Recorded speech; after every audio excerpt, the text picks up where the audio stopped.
Susi, spesialis penyakit dalam. Halo dokter. Ya, Dok, tadi tuh ini mungkin masyarakat emang kalau misalnya ngelihat sekilas tuh emang mirip-mirip ya tadi ya, Iya. gondongan sama gondokan itu. Tapi itu aku mau tanya tuh dok, itu nah kalau tiroid kalau benjolan itu terasa nyeri. Itu fakta atau mitos tuh dok pada gondongan itu? Pada gondongan itu fakta. Pada Gitu ya. gondongan. Gondongan itu Nah, waktu fakta. itu Kak Bekti fakta tiroid. nyeri juga. Aku agak nyeri sih di sini nih. Itu gondongan ya dok? Betul. Gondongan, jadi ini gondongan kalau di sini ya. Agak nyeri tuh dok, Iya. bener ya dok ya? Berarti Itu benar. itu kenapa tuh bisa agak nyeri tuh dok? Oke, jadi kalau misalnya yang kita sebut gondongan itu kan radang di kelenjar liur yang namanya parotis. Jadi istilah medisnya parotitis, umumnya dia karena infeksi. Ya, jadi ini Gitu. adalah fakta ya dok ya kalau Jadi kalau infeksi kan bengkak, nyeri, demam. Nah, itu ya, fakta. aku agak ada memang demam begitu. tuh dok, panas gitu di sini dok gitu. Nah, itu penyebabnya apa sih dok sebenarnya? Sebagian besar itu infeksi ya. Infeksinya paling sering virus Oh. gitu. Makanya penyakit yang ringan akan sembuh sendiri. Ada agak jarang kasusnya infeksi bakteri, tapi itu jarang lah, sebagian besar virus. Baik. Oke, ini benar gak sih dok kalau misalnya penderita tiroid atau gondokan itu katanya memiliki emosi yang tidak stabil dok dibandingkan dengan orang yang penyakitnya tuh gondongan. Oke. Kalau tadi kan baru dijelasin mengenai Gondongan. gondongan. Ya. Kalau yang tiroid itu kelenjar gondok ada di Kelenjar depan gondok. sini. Makanya kalau orang kesel, ih gua gondok deh sama lo gitu ya. Bawaannya ke sini gitu, gondok gitu Nah ya. itu ada hubungannya gak tuh katanya emosinya Oke. tidak Ya. stabil tuh dok. Tapi sebenarnya kalau tiroid atau gondok itu Sorry, kelenjar. fakta atau mitos Oh, iya. terlebih dahulu dok? Mengenai Itu sebenarnya itu kayaknya mitos ya. mitos. Mitos, Oke. oke. Jadi kalau kita ngomong tiroid atau kelenjar gondok itu sebenarnya struktur yang normal memang ada di sini. Fungsinya menghasilkan hormon tiroid. Nah, hormon tiroid itu fungsinya banyak banget di seluruh tubuh kita deh. Semua Apa sel tuh, tubuh Dok? kita untuk metabolisme. Nah, kalau di otak gangguan di hormon tiroid ini, baik dia berlebih atau kurang, itu akan membuat gangguan emosi. Gitu. Tapi nggak semua orang yang punya Oke. kelainan tiroid ada gangguan fungsi hormon. Bisa aja dia membesar tapi fungsinya nggak terganggu. Oke. Oke. Itu bisa disembuhkan tuh dok, itu tiroid itu dok? Oke, tergantung penyebabnya. Jadi kalau tiroid itu lebih bervariasi lagi penyakitnya. Kalau gondongan kan tadi sebagian besar karena infeksi virus ya. Tapi kalau penyakit tiroid bisa saja dia membesar karena ada kayak tumor jinak atau bisa tumor ganas atau penyakit autoimun, infeksi juga bisa lebih jarang. Jadi pengobatannya lebih bervariasi. Ada yang memang bisa sembuh, ada yang harus di-maintain obat. Gitu. Baik. Oke, Nah, berarti tergantung gejalanya, tergantung penyebabnya ya dok baik. ya. Dan ini dok, penyakit gondongan itu dapat diobati dengan menggunakan blau yang waktu itu dulu pernah digituin tuh dok. Fakta atau mitos dok? Tentu saja itu mitos. Mitos ya. Seneng nggak dulu Tapi biru-biru sih nggak tahu main-main? tadi apa blau itu apa katanya. Iya, Blau iya. itu tuh kayak semacam apa sih, deterjen ya, pewarna untuk pakaian ya dok? Pemutih, Pemutih sebenarnya. untuk memutihkan Tapi kain nggak putih. jadi putih dicuci. lehernya ya. Tapi biru-biru dulu namanya blau buat apa ngilangin kotoran di baju. Ya betul betul. Itu Oke. sebenarnya jadi itu mitos ya dok? mitos. Gak ada hubungannya sama sekali dok? Gak ada. Jadi sebenarnya saya mencoba mencari blau ini apa ya istilahnya. Dan gitu, isinya bahan kandungannya tuh apa? Nggak Kenapa ketemu, dibilang begitu? nggak ketemu. Jadi yang saya tahu pokoknya dia digunakan untuk cucian ya, mencucian di betul. bilasan akhir supaya Iya, memutihkan. betul. Sebenarnya prinsipnya kan kalau gondongan tadi infeksi virus. Iya. Infeksi virus umumnya penyakit ringan akan sembuh sendiri kalau kita istirahat cukup gitu. Jadi gitu. nggak dibawa belau, nggak usah biru-biruan dulu juga sebenarnya akan sembuh. Iya benar. Oke, ini ada lagi nih dok. Ini katanya gondongan ini hanya menyerang anak-anak di usia di bawah 12 tahun tuh Ya dok. saya Itu di fakta bawah atau di mitos? bawah Ya. 12 tahun tuh saya Umur waktu berapa itu. dulu? Mungkin 6 kali ya. Oke, ya. Jadi, Itu fakta dok? itu fakta. Fakta. Sebenarnya kan virusnya yang paling sering mumps. Iya. Mumps itu sebenarnya ada di kandungan vaksinasi loh ya, MMR. Mumps, MMR. Mumps, measles, rubella. Nah, kalau cakupan imunisasi anak-anaknya kurang memang memang biasanya di usia 5 sampai 9 tahun yang banyak. Tapi kalau misalnya negara itu anak-anaknya rajin divaksin, kejadiannya di usia remaja agak dewasa. Iya, kalau kita lihat di Jakarta tuh jarang ya dok ya. Lebih jarang. Tapi perlu diingat bahwa virus yang menyebabkan paling sering mumps, tapi bisa ada berbagai virus yang lain. Termasuk influenza juga bisa bikin seperti Baik itu. dok. Oke. Ini gondongan ini dapat berbahaya untuk kaum pria dok. Fakta Oke. atau mitos.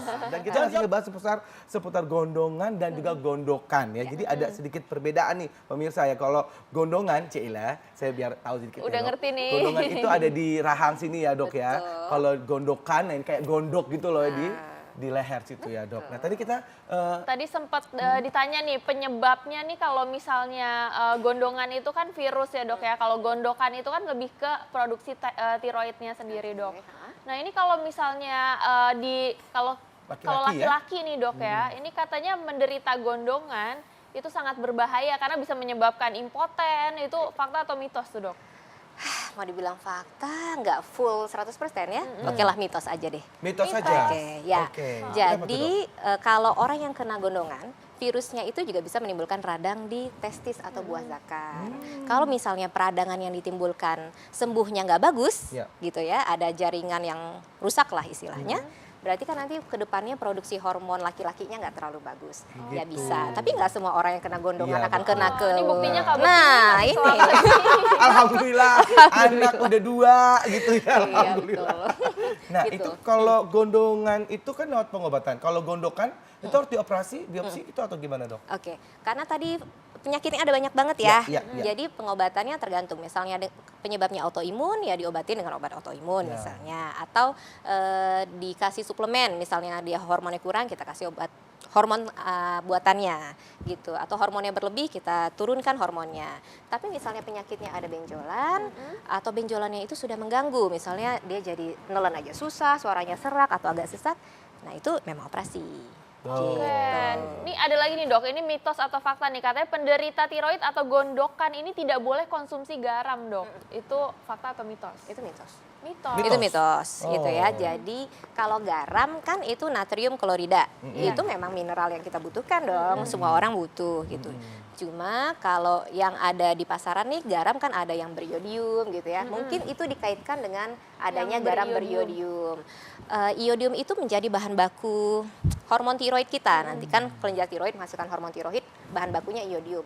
Justru kalau kita kekurangan iodium ini malah membesar nanti ada tuh. Tapi orang Indonesia kalau tanahnya Indonesia ini cukup kaya lah dengan iodium, jadi kita jarang sebenarnya. Jarang ya dok ya. Justru kalau misalnya penyakit tiroid nggak ada batasan itu untuk konsumsi garam, silahkan. Oh, Sesuai begitu. dengan anjuran biasa aja. Nah Anjuran ini orang bicara biasa. tentang tiroid tadi nih dok. Nih apa namanya kalau misalkan gondongan itu kan karena virus, berarti daya tahan tubuh kita harus kita tingkatkan gitu kan. Tapi kalau misalkan gondokan itu ada faktor genetik nggak sih itu dok atau turunan gitu dok?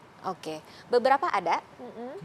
Misalnya yang autoimun itu kan ada faktor genetiknya. Tumor itu ada faktor genetiknya beberapa gitu. Tapi ya nggak bisa dipukul rata ya. Iya. Baik. Oke, dan ini efeknya itu dok, masyarakat penasaran itu bisa mempengaruhi suara gak sih dok? Misalnya pita suaranya jadi nggak keluar lagi suaranya, jadi suaranya hilang seperti Yang gondongan apa yang gondok nih? yang Gondokan. gondokan dok. Oh, yang gondok. Oke, kalau dia menekannya sampai dalam ya, dia mengganggu apa namanya tuh, saraf yang mengatur gerakan pita suara bisa bikin suara jadi serak gitu. Tapi nggak semua, sebagian besar sih nggak. Oke. Tapi bisa. Nah gitu, oh bisa ya dok ya. Nah ini kalau gondokan itu nyeri nggak sih dok gitu kan? Kalau misalnya gondongan itu kan emang ada rasa nyeri sakit gitu kan, emang jadi kayak pusing gitu, panas Ya, gitu. betul. Benjolannya di sini gitu. Tuh kalau misalnya gondokan itu sendiri rasanya Sebagian besar tidak nyeri. Sebagian besar nggak nyeri. Jadi hanya membesar aja ya dok ya. Bisa. Tapi pada sebagian kecil kasus, misalnya pencetusnya adalah infeksi virus, saat itu pasiennya beneran seperti, aduh sakit tenggorokan nih, kayak orang lagi sakit infeksi. Padahal sebenarnya tiroidnya sedang meradang. Kadang kita suka belum terdiagnosis tuh saat itu, diagnosisnya malah mikirnya infeksi di tenggorokan biasa. Itu bisa. Nah, Oke, tapi berarti- sedikit ya kasusnya. Berarti caranya tuh gimana dok untuk masyarakat supaya tahu, supaya bisa deteksi dini akan penyakit gondokan itu sendiri dok. Jadi nggak ketuker sama sakit tenggorokan yang biasa atau gondongan. ya. Oke, baik. Sekarang kan harus sama-sama mengerti ya lokasi anatominya beda nih. Ya. Kalau kelenjar parotis, kelenjar liur letaknya di sini, Gondongan. depannya telinga, gondongan. Kalau kelenjar tiroid letaknya di sini. Kalau kelenjar tiroid penyakitnya bisa berubah ukurannya atau berubah fungsinya gitu. Jadi nanti pasien akan merasakan sendiri kalau berubah fungsinya akan berubah deh. Pastinya jadi kalau berlebihan dia jadi lebih emosional, keringetan terus, badannya turun, diare-diare. Atau kalau hormonnya kurang malah dia nanti jadi lemot, sulit konsentrasi, moodnya agak-agak depresi gitu. gitu. Kalau yang parotis itu lebih ke demam, nyeri, bengkak gitu. Jadi nanti pasien nggak apa-apa, nanti konsultasi aja ke dokter deh. Oh, iya. Jadi deteksi aja kalau udah merasa agak sedikit keanehan gitu ya dok ya, langsung ke dokter gitu dok. Nah ini aja. fakta atau mitos nih dok, kalau misalnya tiroid itu ya, kalau misalnya kita terkena seperti itu mungkin di atas umur 40 tahun gitu dok. Oke, itu kayaknya mitos ya. Mitos ya. Karena penyakitnya tadi Semua umur bisa bervariasi, kena ya, Dok? semuanya bisa. Kalau yang autoimun pun bervariasi juga, ada yang usianya masih muda, ada yang usianya udah tua gitu. Jadi bervariasi. Baik Oke. dok.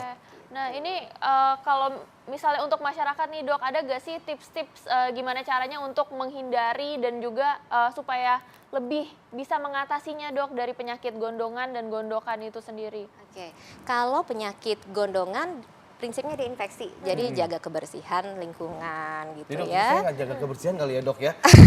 masih kecil. Iya masih kecil kan. Mainnya di Belum got sama ngerti di ya. ini soalnya di sungai. Iya, dan kalau misalnya sakit jangan main-main sama anak-anak yang lain karena Itu itu akan nular ya, Dok? menularin. Oh, Justru menularnya dari jadi awal. ketularan.